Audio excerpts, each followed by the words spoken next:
Courageous is the fourth film from the increasingly well-funded Sherwood Pictures, the team that brought you Facing the Giants and Fireproof. If you listen to audiences, this is the greatest Christian movie ever made.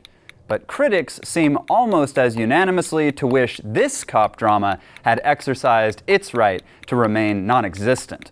Why the disconnect? Find out now on Movieology.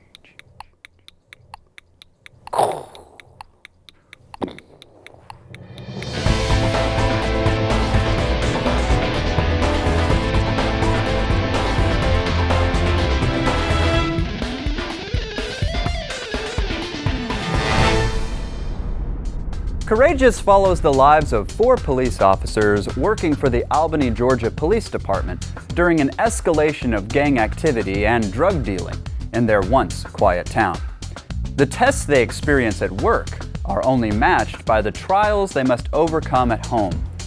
A modern-day parable of the societal evils of fatherlessness, Courageous challenges fathers to make a difference in the world by being difference makers first for their own families. Courageous stars Alex Kendrick, Rusty Martin Jr., Renee Jewell, and Ken Bevel. It was directed by Alex Kendrick. Hi, I'm Michael Minkoff, your guest host.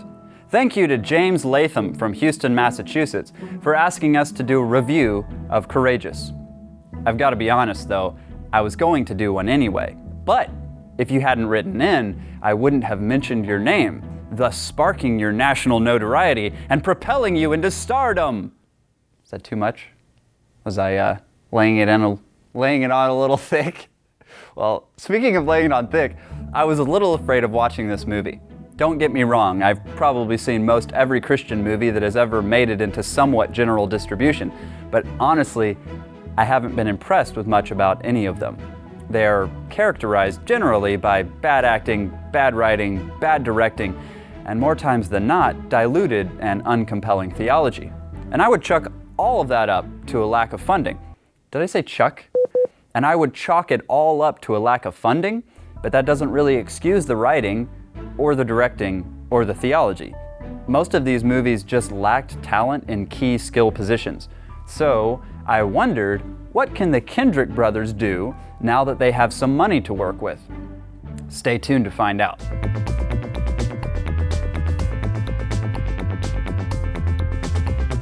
So before I started writing this review, I wondered what secular critics had to say about it. So I went on Rotten Tomatoes and I found this very strange phenomenon.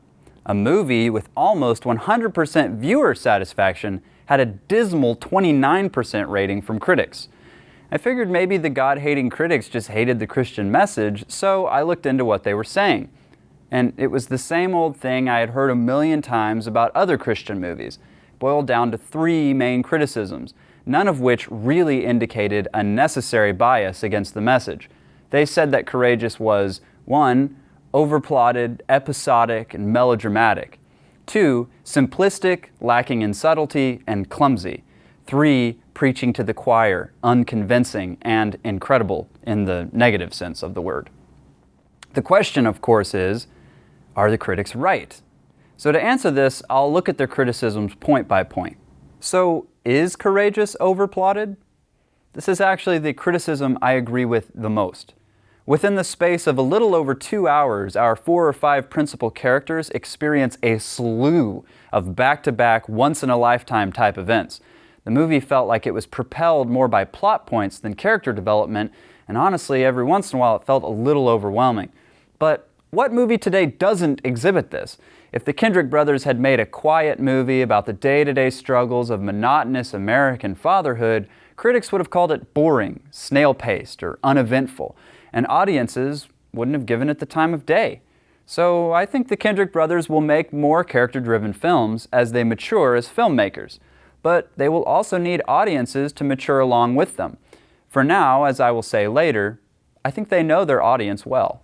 So is Courageous simplistic and/or clumsy? I think this criticism is a little overbroad. Though I think it generally true of most Christian films, and even other Sherwood films, Courageous shows great improvements in this area.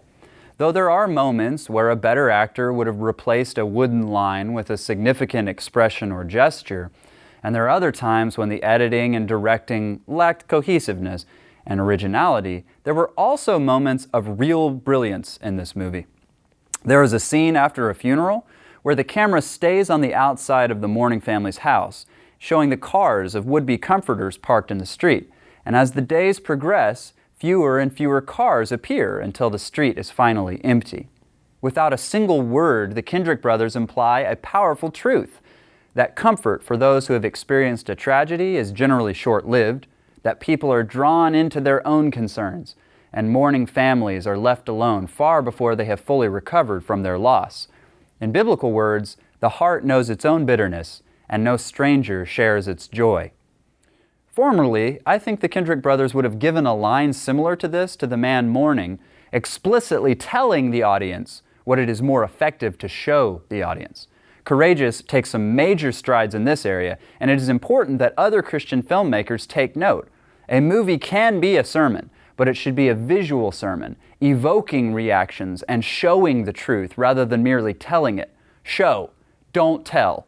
If I were a director on a Christian movie set, I would be yelling this out every spare moment to keep it fresh in everybody's mind. As for the third criticism of preaching to the choir, I think the critics are way off base on this one. Courageous wasn't intended for an unbelieving audience.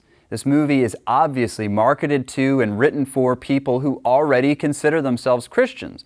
Now, it may be preaching to the converted, but its main point isn't to convert, so the critic's point is irrelevant. Courageous intends to edify the converted father with a challenge to excellent leadership, and it is very effective in this.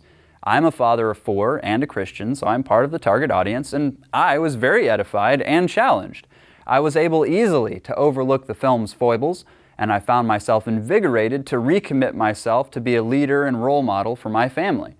Mission accomplished. It seems from the audience response that I am not alone in this experience. But the criticism does bring up another question. What should be the purpose of Christian art? Should it seek to edify the church, or to save the lost, or just merely to entertain? Can all of these ends be married in a single work? Find out after a word from our sponsor. American Vision is a biblical worldview ministry. They have some of the best resources for history, apologetics, eschatology, and worldview studies. Movieology fans like you are treated to 10% off all purchases at AmericanVision.com when you use the coupon code Hollywood during checkout. Movieology followers should appreciate the books Hollywood Worldviews and The Message Behind the Movie, 2 excellent books available at AmericanVision.com. God, the model artist, expresses himself in 2 distinct ways, through special and general revelation, in His Word and in His world. Though His Word is filled with direct presentations of His authorship, undeniably so, God displays a more subtle artistry in the world. It's so subtle in some ways that honest non-Christians study it every day and somehow convince themselves that there is no God. In other words, though creation clearly speaks of God, it doesn't directly speak of Him. There isn't an ichthus signed at the bottom of a sunrise, though any Christian will reverently give God credit for it. It is possible for Christian art also to travel along these lines. An instrumental fugue by Bach, who was a devout Christian, may imply Trinitarian truth with its harmonization and juxtaposition of seemingly disconnected lines of melody, but a non-Christian can listen to and love such music without feeling any pangs of conviction. Even given this fact, I would still consider Bach's art to be uncompromising and filled with truth. So perhaps it would be helpful to distinguish 2 possible categories of art. There is propositional art, which directly communicates its message, and there is connotative art, which implies a particular message without directly communicating it. Now, since the Bible, a generally propositional work, was not written only for believers, but has the power also to convert unbelieving souls, it follows that Christian films intended for a mixed audience can have a great deal of propositional elements and still be very effective both to edify the church and evangelize the lost. Ben-hur is explicitly Christian, and propositionally so in some scenes, yet it received and continues to receive a very healthy viewership from both non-Christians and Christians alike. But there are also passages in Scripture, like the epistles to the churches, that have the church as their main intended audience. The same is true of art, and I'm glad that Courageous took this particular path for this movie. So many Christian movies end up being a complete waste of resources. They dedicate all their time to developing a very narrow gospel call that Christians don't need and non-Christians won't heed. So the predominantly Christian audience has some good feelings in the course of the movie, but that's about it. No conviction of the lost, no correction or edification of the saved. Courageous, on the other hand, is an effective epistle to the saved to encourage them to live like saved people. Sour critics notwithstanding, there are many films, Christian and otherwise, intended for a niche audience, and this is no failure of artistry. I give Courageous 4 out of 5 stars for presenting a solid biblical worldview in a compelling enough way to accomplish its intended goal for its intended audience. Though awkward and overwrought in moments, the movie also displayed scenes of real subtlety and skill. By far the best technical accomplishment by Sherwood Pictures to date, it is well worth watching, especially if you are a Christian father. We'd love to get your opinions on Courageous if you've seen it, and if you know of some other Christian movies that you want us to review, please let us know in a comment. Feel free to check out our other reviews on Movieology.tv. You can also find us on iTunes, YouTube, Facebook, and Twitter. Sign up for our newsletter to get regular updates and notifications of new reviews. And if you want to write us an email, our address is info@movieology.tv. I'm Michael Minkoff. Until next time, thanks for watching Movieology. The end. Jazz hands. Strange phenomenon. A movie with almost what you're going to start again. I have a little burp waiting in my throat. I hate when that happens and you're like, don't burp, but I can't. I stop. Note to Joe. Cut that right out. I'm serious. That was the whole point.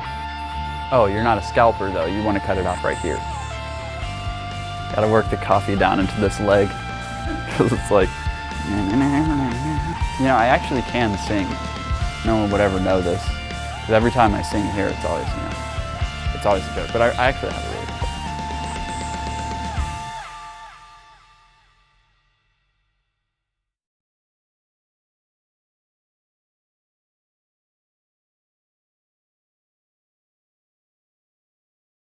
Possibly be boring. Oh, I can be very, very boring. You should see me while I'm sleeping. It's terrible. My wife says when she wakes up and looks at me, it puts her back to sleep. Will you hold your head up? So can I, in one of my outtakes, can I tell people to go and listen to our record? Yeah. I guess you just say where or It's, how. the band name is Physic. I wrote the lyrics and played the drums and some bass and sang a little bit. And Phil Hodges, our music director for the Nehemiah Foundation, wrote all the music. And it's renewthearts.org/physic. Is Phil Hodges related to Blondie?